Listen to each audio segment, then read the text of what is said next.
Conjuntos numéricos. Como o próprio nome dá a entender, são conjuntos que envolvem números. Tá?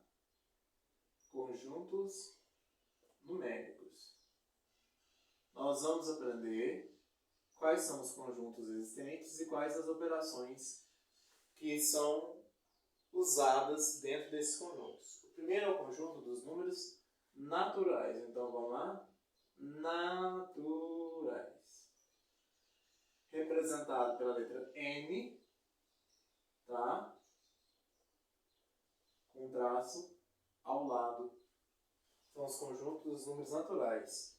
Natural é o número utilizado para contagem. Então, a gente conta 1, 2, 3, 4, 5, ou, quando não tem nada, 0. Então, o conjunto dos números naturais, ele vai iniciar no 0 e vai de 1 em 1. Então, 0 mais 1, 1. 1 mais 1, 2. 2 mais 1, 3. 3 mais 1, 4. Tá? E assim sucessivamente, o conjunto dos números naturais é um conjunto infinito. Se eu colocar em qualquer conjunto numérico um asterisco, eu estou excluindo o 0 desse conjunto. Então, no caso, o 0 não entra. 1, 2, 3 e assim até o infinito. Tá? O que é importante a gente saber dentro do conjunto dos números naturais? Dentro do conjunto dos números naturais, a gente vai ter algumas características interessantes. A ideia de antecessor, a ideia de sucessor e a ideia de números consecutivos. Antecessor de um número. Por exemplo, eu quero o antecessor de 72. O antecessor é um número que vem imediatamente antes daquele número. Então, antecessor vem antes. Para achar o antecessor de um número, eu vou fazer aquele número que eu vou representar por n menos 1. Então, meu n nesse caso é o 72. 72 menos 1. O antecessor dele é o 71. Sucessor é o próximo número da sequência. Por exemplo, 54. Qual que é o sucessor de 54? A gente representa o número por n e vai somar mais 1. Então, 54 mais 1 é o 55. Dentro do conjunto dos números naturais, o único número que não é sucessor de nenhum número é o 0. Ele não é sucessor de nenhum número natural e ele também não tem antecessor natural. Todos os outros números naturais terá sucessor. Isso. Por isso que ele é um conjunto infinito, ele tem sucessor, a gente não sabe qual que é o último número dessa sequência. Números consecutivos, números que estão na ordem. Por exemplo, 3 números consecutivos seria 9, 10 e 11.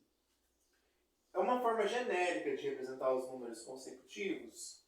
O número a gente não representa pela letra N. O número que vem antes dele é o antecessor, que é n menos 1. E o que vem depois dele é o sucessor, que é n mais 1. Tá? Talvez o exercício vai pedir a soma de 3 números consecutivos é tanto. Aí a gente vai fazer n menos 1 mais n mais 1 é igual a tanto. E a gente descobre quais são esses números consecutivos. Por exemplo, a soma de 3 números consecutivos é 9. Então a gente faz n mais 1 mais n menos 1 é igual a 9. Resolve a questão e a gente encontra o valor do n. E aí, como consequência, a gente acha o antecessor e sucessor dele, acha os 3 números. Só para resolver esse aqui, então, o faria? Ó, n menos 1 mais n mais n mais 1 é igual a 9. Certo? O que a gente vai entender aqui? O seguinte. Ó, eu tenho esse menos 1 com esse mais 1, corta, ficou 3n, né? N mais n mais n, 3n, igual a 9. N vai ser igual a 3. Então, se n é 3, n menos 1 é 2, e n mais 1 é 4. 2 mais 3, 5 mais 4, 9. Achamos os números consecutivos cuja soma é 9, é um exemplo que pode cair. Tá? Alguns conjuntos também importantes aqui dentro dos números naturais. Gente, não estou limpando com o meu apagador porque ele está molhado e vai borrar todo o quadro. Então vamos lá. Seguinte. A gente tem o conjunto P, tá? A gente vai ter o conjunto I, e a gente pares, ímpares, e teria também o conjunto dos números primos, né? E tem os primos também. Então, quais são os números pares? Os pares vão ser representados da forma 2 vezes n. Para achar um número par, eu vou multiplicar aquele número por 2. Então, quais são os números pares? 0 vezes 2, 0. 1 vezes 2, 2. 2 vezes 2, 4. 3 vezes 2, 6. E é infinito. Tá? Os ímpares será 2n menos 1. Então, vamos lá. 2 vezes 0. 0 menos 1 não vai entrar aqui, né? Mas então depois. 2 vezes 1. 2 menos 1. 1. 2 vezes 2. 4. 4 menos 1. 3. 2 vezes 3. 6. 6 menos 1. 5. E é infinito também o conjunto dos números ímpares. Tá? O conjunto dos números pares representa a forma genérica 2n, dos ímpares 2n menos 1. E temos ainda o conjunto dos números primos. Tá? Podemos colocar tipo PR de primo, que são aqueles números que são divisíveis apenas por 1 e por ele mesmo, que a gente já estudou, mas vamos lembrar. No caso, o único número primo e par é o 2, né? Depois a gente tem o 3, o 5, que é o único número primo terminado em 5, o 7, o 11, o 13 e assim também ao infinito e além, como diria o Buzz Lightyear. Né? Rapidão, dentro do conjunto dos números naturais, vamos lá, o que a gente tem dentro do conjunto dos números naturais? Ó, então vamos relembrar as 4 operações fundamentais, que é adição, adição, que vai ser representada pelo símbolo de mais. Por exemplo, eu vou somar 1814 mais 213. O erro que a gente nunca pode cometer é o seguinte: fazer o alinhamento. Vamos pegar o primeiro número, 1814. O próximo a gente vai começar a alinhar do último para o primeiro. Então o 3 vai vir aqui debaixo do 4, o 1 debaixo do 1 e o 2 debaixo do 8. Porque a gente está colocando unidade debaixo de unidade, dezena debaixo de dezena, centena debaixo de centena e assim sucessivamente. Quando a gente faz assim, a gente tem todo o direito de somar, né? Então, 4 mais 3, 7. 1 mais 1, 2. 8 mais 2, 10. Então vai ficar o 0, aqui não pode ocupar 2 números, e vai subir o 1. 1 mais 1, 2. 2027. Na adição, as partes compõem a adição. são chamadas de parcelas.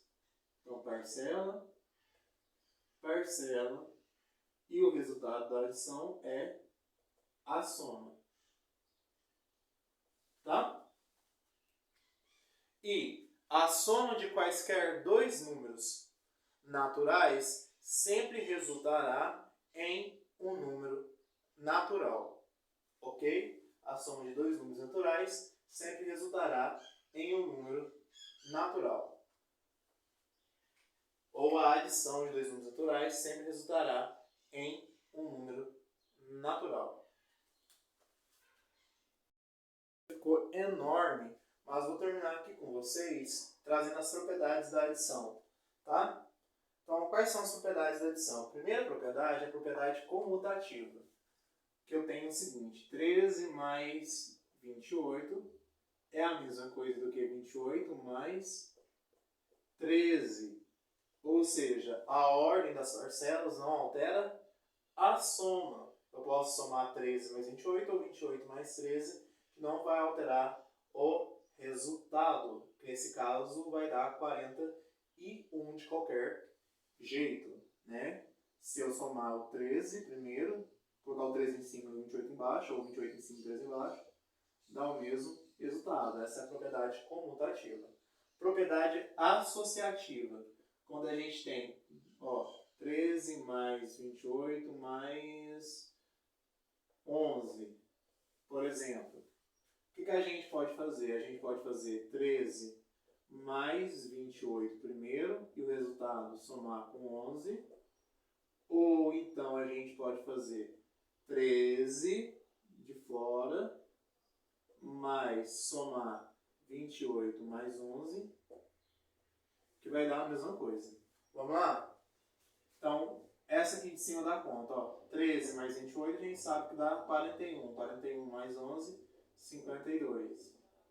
Aqui, 28 mais 11, 39. 39 mais 13 também dá 52. Então, essa é a propriedade associativa, onde você tem 3 ou mais somas, você pode agrupando elas de duas em duas. Soma duas, o resultado soma com a terceira. O elemento neutro é uma propriedade da adição, que é o zero. Qualquer número que você pegar, por exemplo, 100, e somar com zero, vai manter o mesmo resultado. Ou zero e somar com qualquer número, por exemplo, 0 mais 10, mantém o resultado. Por isso que é considerado elemento neutro. Próximo vídeo, as próximas operações dos números naturais.